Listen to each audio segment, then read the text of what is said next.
testa a sua fé. É o tema do devocional de hoje. Sou o pastor Guilherme.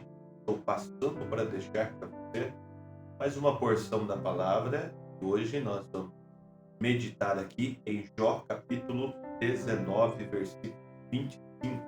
Um versículo também muito conhecido daqueles que fazem regularmente, a leitura da Bíblia. E você já vai lembrar aí de ter passado por este versículo.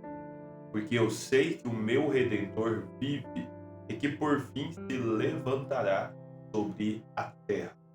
Na mensagem Esteja Certo de Deus, pregada no dia 25 de janeiro de 1959, o irmão Branham falou um pouquinho aqui acerca da grande certeza que havia no coração de Jó. Eu creio também que estas passagens bíblicas estão ali também como um testemunho para nós e um encorajamento para que nossa fé, nossas ações também sejam de tal maneira. Se você lembrar, por exemplo, do livro de Jó, capítulo 1, começa descrevendo ali um homem que possuía muitas verdades, muitas propriedades, mas que quando o diabo se apresenta ali diante de Deus e traz ali então suas acusações, traz ali todas as suas condenações, né? É só isso que ele sabe fazer, é o condenar, é o apontar as suas falhas, é o diminuir você, mas houve da parte de Deus um elogio para com Jó. E o próprio Deus diz: olha, o Satanás, você observou lá o meu servo Jó? Você viu como ele é fiel em tudo? E a resposta que o diabo deu para ele foi essa: olha, o Senhor também enche ele de bens, o Senhor dá a ele tudo o que ele quer, então é fácil ser crente dessa maneira.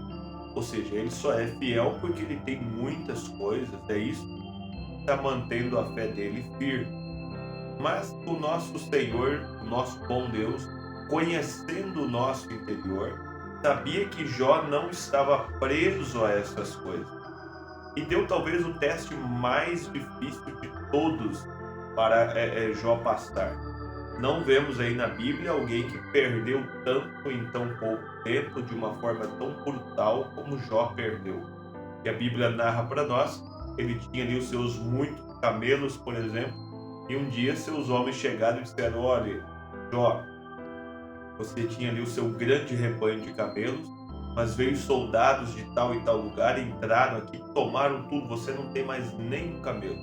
E terminando um de falar, imagine só você terminando de ouvir uma notícia dessa, já chegava outro ali, enquanto um ainda estava falando, já vinha outro: olha, Senhor, teu rebanho de gado, que era de tantas mil cabeças, também vieram alguém, tomou e levou embora. E esse ainda falando, veio um e disse: olha, teu rebanho de ovelhas, assim, você foi perdendo. E uma notícia trágica atrás da outra, quer dizer, amanheceu como um homem bem-sucedido, um homem rico, um homem próspero, e estava indo para um final de dia sem nada, perdendo todos os seus bens, toda a sua fortuna. E a cartada final foi esta: olha, teus filhos saíram para uma festa e aconteceu de um vento forte vir sobre a casa e a casa cair sobre eles e matar todos os seus filhos. Quer dizer, o pior de tudo, a fortuna, a sua correria diária aí, você vai atrás, né? Os bens materiais que você perde, você vai atrás, você restitui eles, você trabalha novamente e você consegue recuperar aí. Mas isto era a martelada final, né? Aquilo que machucou talvez mais o coração de Jó, de saber que seus filhos estavam mortos agora, depois dessa grande e terrível ação. Mas veja só como que age o coração de um homem após todas essas coisas. Nós temos batido muito numa tecla aqui, eu estou resumindo um pouco o que o irmão Branham falou a partir de 58, mas nós batemos numa tecla aqui que é o seguinte, sempre assim: olha, é muito fácil, nós não devemos nos enganar e medir a nossa fé na hora em que as coisas estão boas, porque é muito fácil glorificar a Deus quando a botija do azeite, da farinha está transbordando. É muito fácil agradecer a Deus quando tudo vai bem dentro da nossa casa e Deus permite, tanto eu como você, tenhamos momentos assim. sabe? Onde ele é presente, onde há fartura, onde coisas maravilhosas estão acontecendo. Mas como é difícil glorificar a Deus no tempo da escassez, glorificar a Deus quando as coisas dentro de casa não estão bem. Como é difícil permanecer firmes, obedientes à palavra quando as coisas não caminham bem conosco. E é um teste. Se você lembrar da Sunamita, por exemplo, quando Deus manda aquele profeta à sua casa, ela não tinha ali nada mais. Olha só, somente um pouquinho de farinha, um bocadinho ali de azeite para fazer algo, comer com seu filho, e a própria Bíblia diz e morrer, era a única coisa que lhe restava. Não tinha mais nada para ela. Mas mesmo assim, ela insistiu na obediência à voz de um profeta. E ela creu que, olha, eu vou lá, vou pegar lá, vou fazer esse bolinho, trouxe para o profeta. Era o último do último.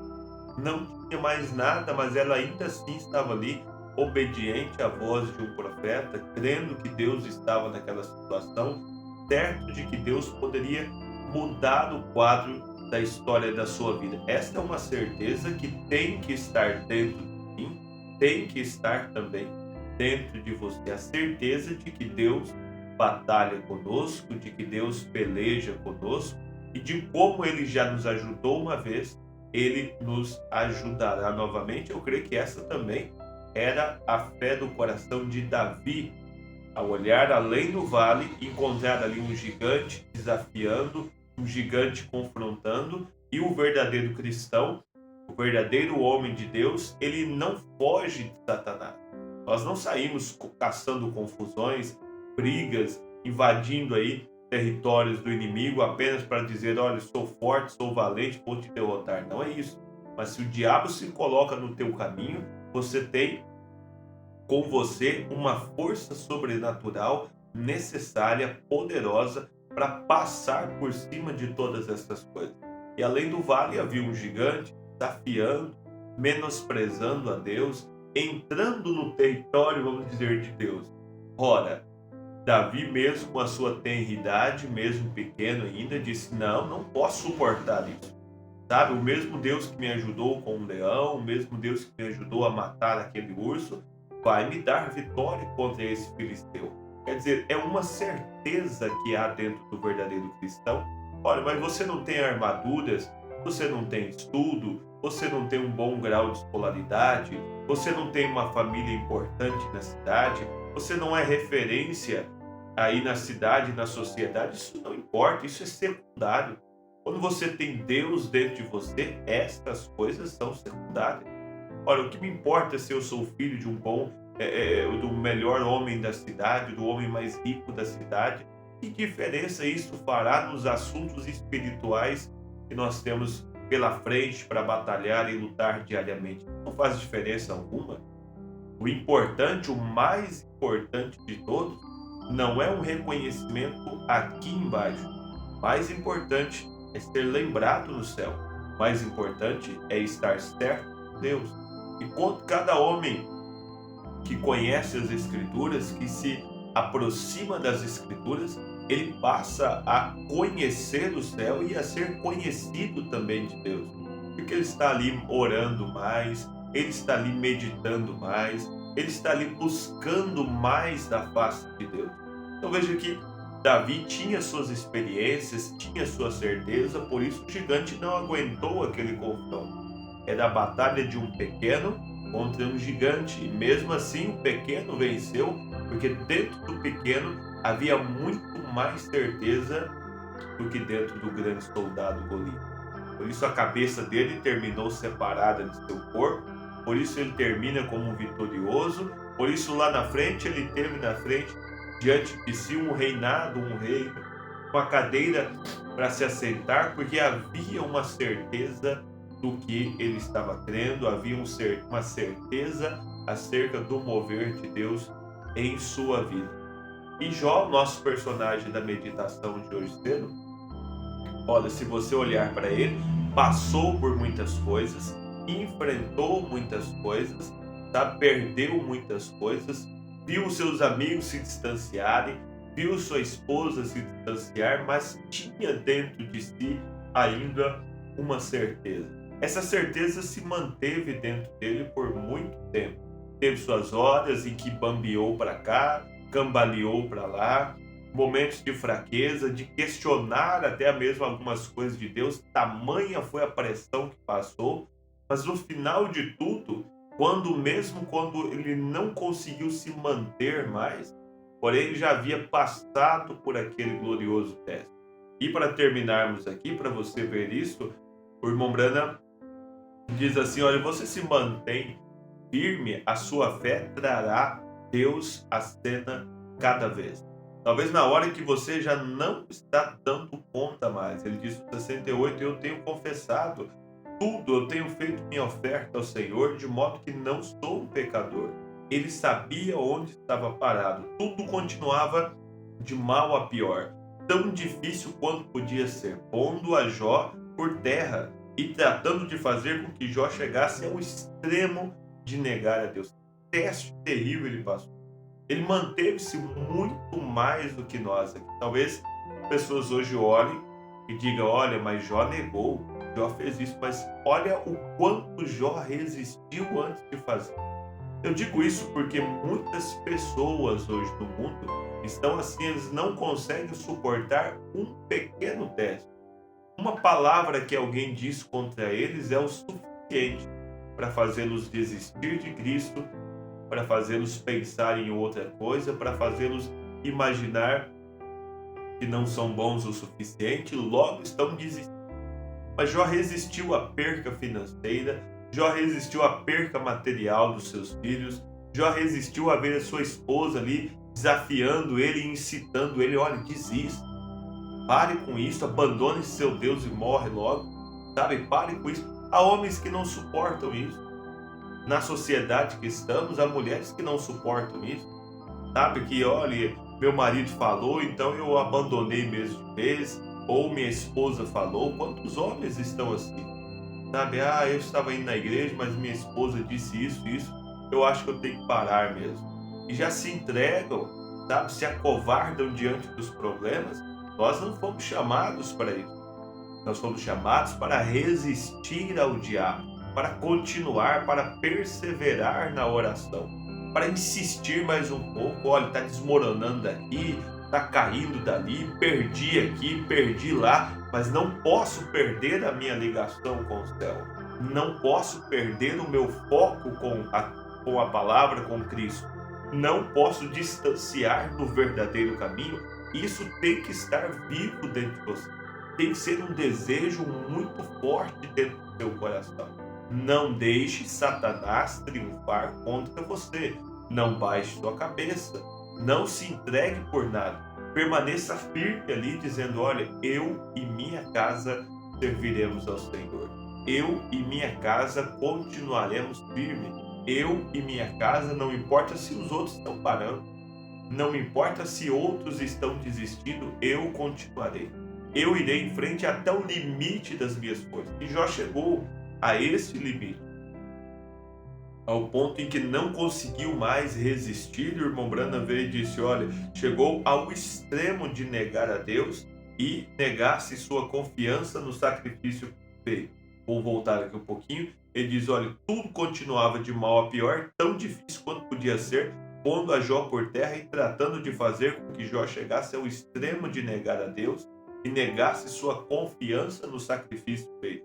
No justo momento em que você faz algo contrário ao que você tem confessado, nesse momento você mostra a sua fraqueza e mostra que você está duvidando de Deus. Se você pede a Deus algo e logo sai caminhando e duvidando dele, isso provará que você é um duvidador e não crente. Você é um homem no qual tem dúvidas e não uma fé dentro de você. E Jó sabia onde ele estava parado e ele permanecia firme nesse fundamento. Assim como ele se expressou, assim foi como ele se expressou acerca de Jó, como Deus se expressou acerca de Jó, dizendo para ele: olha, faça o que quiser com ele, porém não tome sua vida. Eu sei que ele me ama, eu sei que ele tem oferecido o holocausto, eu sei que ele cumpriu com os seus requisitos, sei que tem feito tudo o que ele disse que fizesse e ele crê. Agora passe ele por brasas, passe ele por tudo que você quiser passar. Sabe, faça com ele, Satanás, tudo que você quiser, mas eu sei o que está dentro do coração. Ora, talvez ao longo da sua vida haverá alguns tropeços, alguns tombos aqui e ali, talvez em alguma fase, até pela pressão enorme que você enfrenta, você chegará ao ponto de negar, de dizer, olha, eu estou parando, eu estou desistindo, eu não dou conta mais. E Deus sabe do teu limite, Deus sabe do que você tem. Mas ele diz, olha, ele lhe tirou tudo. O diabo veio e lhe arrancou tudo, porém Deus o duplicou quando devolveu, e certamente Deus fará. O teste é difícil, está arrancando de você muitas coisas, está tirando de você muitas coisas, mas permaneça ali, sabe, como Jacó lutando com anjos, seguro, mas eu preciso ir. Me solte, desista, pare, você não vai dar conta, e você está ali agarrado, dizendo, não, eu vou até o fim, não vou desistir, não vou parar. Esse é o tipo de fé que Cristo espera encontrar dentro de nós. Uma fé que dure, que persevere, que insista, não uma fé que desista facilmente. Não um homem que pare no primeiro obstáculo, mas um que lute. E mesmo que perder tudo, está ali seguro, agarrado, sabe? E clamando por misericórdia, querendo se levantar. Ele diz, ele põe nossa fé à prova para ver se nós realmente cremos que ele é Deus. Se Cristo encontrar dentro de você uma fé realmente certa, sabe, de uma fé de um homem que não importa o que aconteça, ele está crendo, não importa o que aconteça, ele está confiante, não importa o que aconteça, ele continua na jornada. Se Cristo ver isso em mim e em você, nós vamos ser os homens mais bem-sucedidos, talvez não aqui no material, é a busca, é o desejo de milhares. Cristo não está desejando para mim e para você apenas bênçãos materiais, não. Muito melhor é estar abençoado no espiritual. Ora, ter um lar, ter uma casa, ter um lugar para onde você possa voltar e sentir a paz, sentir a presença de Deus, não há coisa melhor do que isso, e Cristo quer dar isso a você. Passe pelo teste sem desistir, sem fraquejar, faça como Jó fez. Olha, eu sei que o meu Redentor vive e ainda em minha carne verei a Deus. Eu estou certo, pode passar o que for, eu ainda verei a glória de Deus. Estou num grande cativeiro, estou num grande problema, mas ainda verei a glória do Senhor sobre a minha casa. Essa deve ser a minha fé e essa deve ser também a sua fé. Não desista, não pare. Não fomos chamados para parar, não fomos chamados para desistir, mas para crer, para continuar, para ir em frente. É para isso que Deus nos chamou. Amém? Orar. Amado e eterno Senhor, nós te agradecemos, ó Pai, por todas as bênçãos derramadas do Senhor sobre nossas vidas. Pai, pedimos que o Senhor prossiga, ó Deus, com a tua mão de poder, de graça, de misericórdia, nos abençoando diariamente, Senhor. Pai, mesmo com esse clima tão seco que está aqui em nossa região, até dificultando um pouco aqui a nossa fala, Senhor, mas nós começamos nosso dia assim, falando com o Senhor, apresentando a Ti os nossos problemas, apresentando a Ti, Senhor, também a nossa gratidão, aquilo que o Senhor tem feito por nós. Pai, começamos nosso dia orando e agora desejamos mais uma vez, clamando nesta oração, pedir que o Senhor, com mão poderosa, venha sobre os lares que nos acompanham nesta hora e derrame da Tua graça, do Teu Espírito Santo, sobre todos que nos ouvem. Pai, que nesses corações seja encontrado também uma fé, Senhor, duradoura, uma fé que resiste, uma fé que persevera, uma fé que insiste naquilo que é verdadeiro, que deseja o caminho correto, que deseja a revelação correta.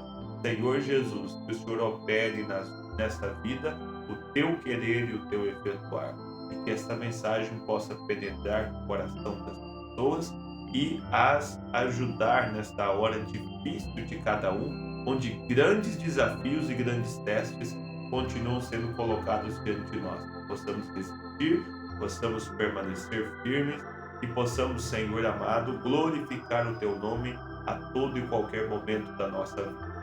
Em nome de Jesus Cristo, pedimos isto nesta manhã. Amém, Senhor. Amém.